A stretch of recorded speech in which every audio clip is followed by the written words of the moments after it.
Welcome to Revolutionary Talk. We're on to part 2 in our Hidden Health Secrets. We're going to talk about grounding. Ooh, one of my favorite things to do. Chris, what does that even mean? Walking outside barefoot on Pachamama or Mother Gaia, just letting your feet touch the earth, catching that vibration, and also giving back what you don't longer want.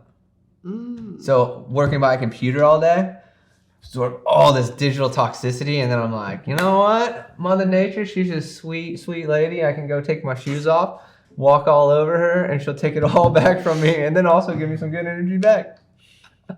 But I walk over her just like a nice little massage.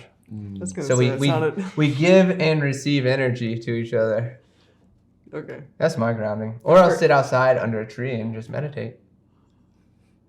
You corrected it, but at first it sounded like a very narcissistic. That was a very specific Chris example of throwing a little comedy in there. It was very nice. All right, other than abusing Mother Nature, how else can we ground? He loves me and supports me. Oh my gosh. Well, I mean, if nature isn't right there, I mean, being able to take a walk is nice.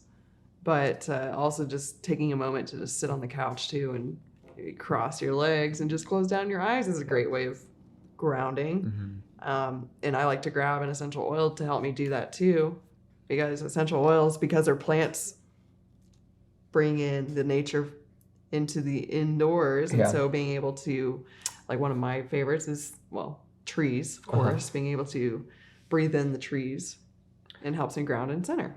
So let me ask you this, because I think it's a common question or something I see is, do you have to be outside to ground or can you ground inside? Depending on what your definition of grounding is. Yeah. What is your perspective on that? Do you have to be outside? I don't think there's a right or wrong. I just think there's different.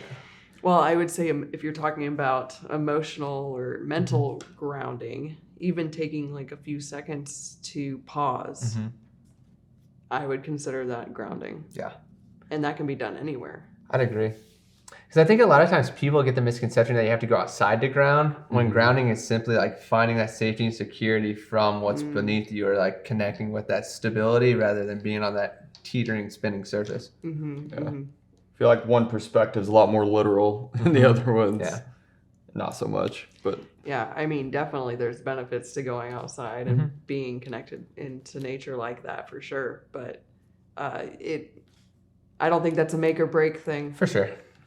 No, definitely not. Because I was also thinking like, if you're grounding inside, you can use essential oils or stuff from nature inside if you don't have the ability to step outside. If you're in an office space all day, or if you're inability to escape from where you're in. Yeah, absolutely. I agree. 100%.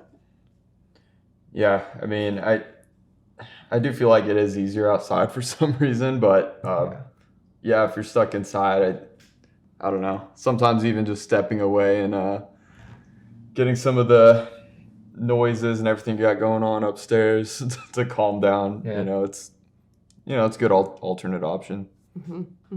Yeah. So taking a nice walk outside, or just laying out on a blanket and watching the clouds go by. That's my kind of grounding. Things. Yeah. It's a very nice day. Yeah, or these days, go out in the 105 degree heat and that's get a good sweat going. Yeah, that's like a sweat grounding. You become part of the earth. You start. You don't come back. It's permanent grounding. Yeah.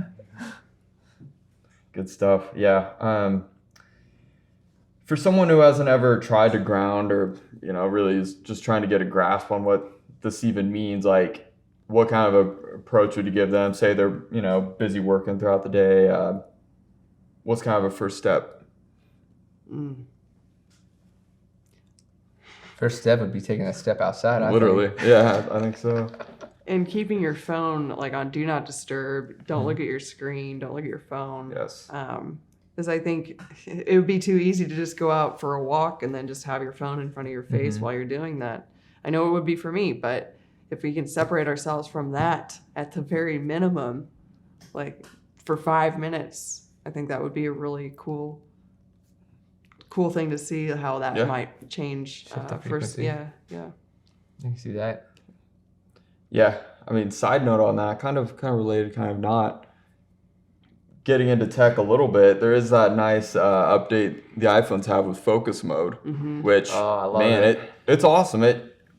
I feel like I use my phone way less these days because Yeah. you can personalize it to set up really only the necessity type notifications. Your phone isn't going off all day Yeah. like Pavlov's dog. It's pretty, yeah, I've So- been using it. It's like flow state mode. Yeah, And it's then awesome. even when you go outside or stuff, just leaving your phone behind. Yeah. Yeah, ideally you get some time to leave your phone completely behind, but But yeah, when you can't, yeah. heck yeah.